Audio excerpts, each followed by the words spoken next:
ಏನು ಆ ಹೆಸರು ಕೇಳಿದ ತಕ್ಷಣ ಸೈಲೆಂಟ್ ಆಗೋದ್ಲು?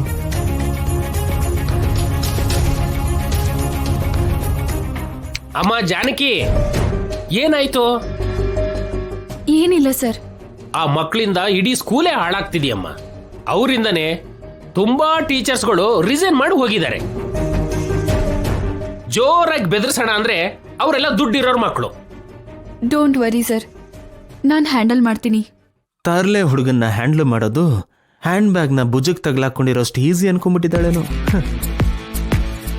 ಸಾರ್, ಆ ಹುಡುಗನ್ನ ನನ್ನ ಹತ್ರ ಬಿಡಿ ಸರ್. ಗ್ರೌಂಡಲ್ಲಿ ಸರಿಯಾಗಿ ಡ್ರಿಲ್ ಮಾಡಿಸಿ ದಾರಿಗೆ ತಗೊಂಬರ್ತೀನಿ. ಮಕ್ಕಳನ್ನ ಒಳ್ಳೆ ದಾರಿಗೆ ತರಬೇಕು ಅಂದ್ರೆ ಅವ್ರಿಗೆ ಕಷ್ಟ ಕೊಡ್ಬೇಕಂತ ಇಲ್ಲ, ಅವ್ರ ಮೆದುಳಿಗೆ ಬುದ್ಧಿ ಕಲ್ಸಿ ಕೆಲ್ಸ ಕೊಡ್ಬೇಕು. PT ಮಾಸ್ಟರ್ಗೆ ಮೇಡಮ್ ಒಳ್ಳೆ ಕೌಂಟ್ರ್ ಕೊಟ್ರು. ಅದು ಎಕ್ಸರ್ಸೈಸ್ ಮಾಡಿದ್ರೆ ಮಕ್ಕಳಿಗೆ ಬ್ರೈನ್ ತುಂಬಾ ಶಾರ್ಪ್ ಆಗುತ್ತೆ. ಆಂಜನೇಯ, ಮನೆಯಲ್ಲೂ ಓಡಾಡ್ತಾ ಆಟ ಆಡ್ತಾ ಇರ್ತಾರೆ. ಮೊದಲು ಕ್ಲಾಸ್ ರೂಮಲ್ಲಿ ಅವ್ರನ್ನ ಆರಾಮಾಗಿ ಇರೋದಕ್ಕೆ ಬಿಡಿ, ಆಮೇಲೆ ಪ್ಲೇ ಗ್ರೌಂಡಿಗೆ ಕರ್ಕೊಂಡು ಹೋಗಿ. ಸರ್, ಪ್ಲೇ ಗ್ರೌಂಡ್ ಅಲ್ಲಿ ಓಡಕ್ ಬಿಟ್ರೆ ಕ್ಲಾಸ್ ರೂಮ್ ಅಲ್ಲಿ ಕಾಮಾಗಿ ಕೂತ್ಕೊಂತಾನೆ ಸರ್. ಕಾಲ್ ಚಾಚ್ಕೊಂಡು ನಿದ್ದೆ ಮಾಡ್ತಾರೆ. ಇದನ್ನೇನಾದ್ರೂ ಪೊಲೀಸ್ ಗ್ರೌಂಡ್ ಅನ್ಕೊಂಡಿದ್ದೀರಾ? ಮಕ್ಕಳನ್ನ ಗ್ರೌಂಡ್ ಅಲ್ಲಿ ನಿಲ್ಸಿ ಪನಿಷ್ಮೆಂಟ್ ಕೊಡೋದಕ್ಕೆ? ಅಂದ್ರೆ ಯಾವಾಗ ಆ ಹುಡುಗನ್ಗೋಸ್ಕರ ಇವರಿಬ್ರು ಹೊಡೆದಾಡ್ಕೋತಾರೋ ಏನೋ. ಜಾನಕಿ ಟೀಚರ್ ಹೇಳಿದ್ದು ಕರೆಕ್ಟ್ ಆಂಜನೇಯ. ಮೊದಲು ಟೀಚರ್ ಏನ್ ಹೇಳ್ತಾರೋ ಅದನ್ನ ಮಾಡೋದಕ್ಕೆ ಬಿಡಿ.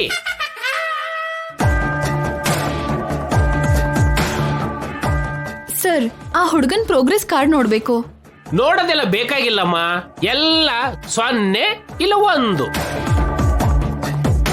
ಅವ್ರ ಪೇರೆಂಟ್ ಸಿಗ್ನೇಚರ್ ಕೂಡ ಅವರೇ ಫೋರ್ಜರಿ ಮಾಡಿದಾರೇನೋ ಅಂತ ಅನುಮಾನ ಬರ್ತಿದೆ. ಒಂದ್ ಕೆಲ್ಸ ಮಾಡೋಣ, ಆ ಹುಡುಗನ್ನ 4ನೇ ಕ್ಲಾಸಿಂದ 3ನೇ ಕ್ಲಾಸಿಗೆ ಕಳ್ಸೋಣ.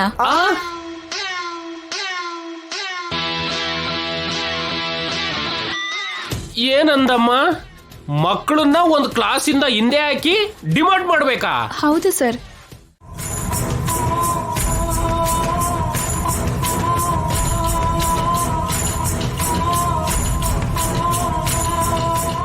ಏನು ಹೊಡಿತೀರಾ?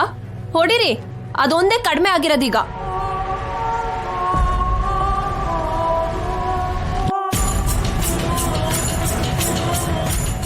ನಿನಗೆ ಬುದ್ಧಿ ಮಾತ್ರ ಕೆಟ್ಟಿದೆ ಅನ್ಕೊಂಡಿದ್ದೆ, ಆದ್ರೆ ಮನಸ್ಸು ಕೂಡ ಕೆಟ್ಟೋಗಿದೆ ಶಶಿ.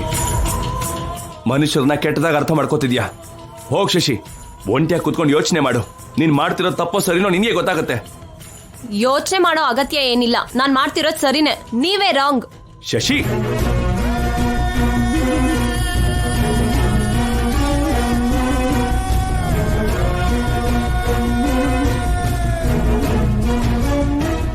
ಪ್ರಿನ್ಸಿಪಲ್ ಸರ್ ಹೇಳಿದಾಗ ಏನೋ ಅಂದ್ಕೊಂಡಿದ್ದೆ ಚಂದ್ರಿಕಾ.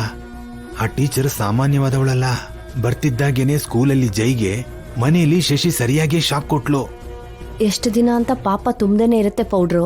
ಯಾವತ್ತೋ ಒಂದಿನ ನಡಿಬೇಕಾಗಿರೋದ್ ನಡೆಯುತ್ತಲ್ವಾ? ಆ ಟೀಚರ್ ಪುಣ್ಯದಿಂದ ಮಕ್ಕಳಾದ್ರೂ ಉದ್ಧಾರ ಆಗ್ತಾರೆ. ಟೀಚರಿಂದ ಸ್ಕೂಲ್ ಉದ್ಧಾರ ಆಗುತ್ತೆ ಸರಿ, ಈ ಮನೆ ಉದ್ಧಾರ ಆಗ್ಬೇಕು ಅಂದ್ರೆ ದಿವ್ಯ ಬರ್ಬೇಕು. ಸ್ಕೂಲ್ಗೆ ಒಳ್ಳೆ ಟೀಚರ್ ಬಂದಿದ್ದಾರಲ್ವಾ, ಮನೆಗ್ ಕೂಡ ನಮ್ ದಿವ್ಯ ವಾಪಸ್ ಬಂದ್. ಸರ್, ಒಪ್ಕೊಂಡಿಲ್ಲ ತಾನೆ ಸರ್? ನಾನ್ ಮೊದಲೇ ಹೇಳಿಲ್ವಾ ಒಪ್ಕೊಳ್ಳಲ್ಲ ಅಂತ?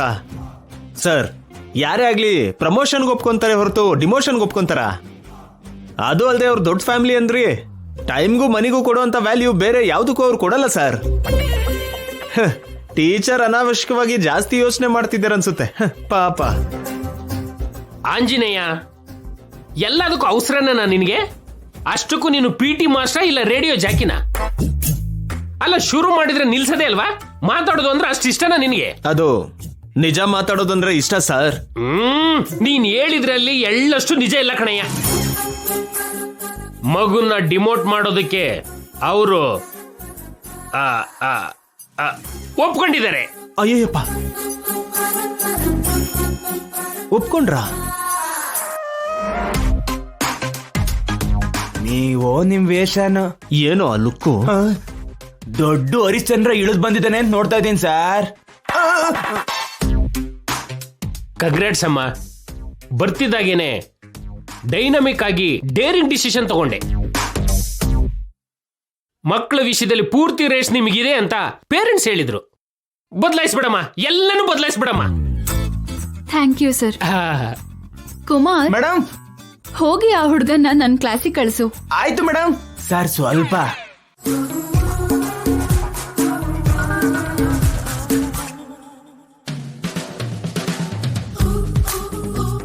ದೊಡ್ಡವರು ದುಡ್ಡಿಗೆ ಮತ್ತೆ ಟೈಮಿಂಗ್ ಮಾತ್ರ ಅಲ್ಲ, ಡಿಸಿಪ್ಲಿನ್ ಕೂಡ ವ್ಯಾಲ್ಯೂ ಕೊಡ್ತಾರೆ. ಸಂಸ್ಕಾರ, ಒಳ್ಳೆ ಶಿಕ್ಷಣ ಸ್ಕೂಲಲ್ಲಿ ಬಿಟ್ಟು ಬೇರೆ ಎಲ್ಲೂ ಸಿಗಲ್ಲ ಅಂತ ಅವ್ರಿಗೂ ಚೆನ್ನಾಗ್ ಗೊತ್ತು. Very funny name, old name. Excuse me Shreya, ನಂದು ಓಲ್ಡ್ ನೇಮ್ ಅಲ್ಲ, ಗೋಲ್ಡ್ ನೇಮ್. ಆ ಹೆಸರು ಇಟ್ಕೊಳ್ಳೋದಕ್ಕೆ ಒಂದ್ ಪ್ಯಾಷನ್ ಇರುತ್ತೆ. ಆ ಹೆಸರಿಂದ ಕರೆಸ್ಕೊಂಡ್ರೆ ಅದೃಷ್ಟ ಬರುತ್ತೆ. ಅದೇ ಆ ಹೆಸರಿಗಿರೋ ಪವರ್. ಅದಕ್ಕೆ ಆ ಹೆಸರಂದ್ರೆ ನನಗಿಷ್ಟ. ಐ ಆಮ್ ಅಲಮೇಲು ಗಂಗಾ ಅಂತ. Ever and ever.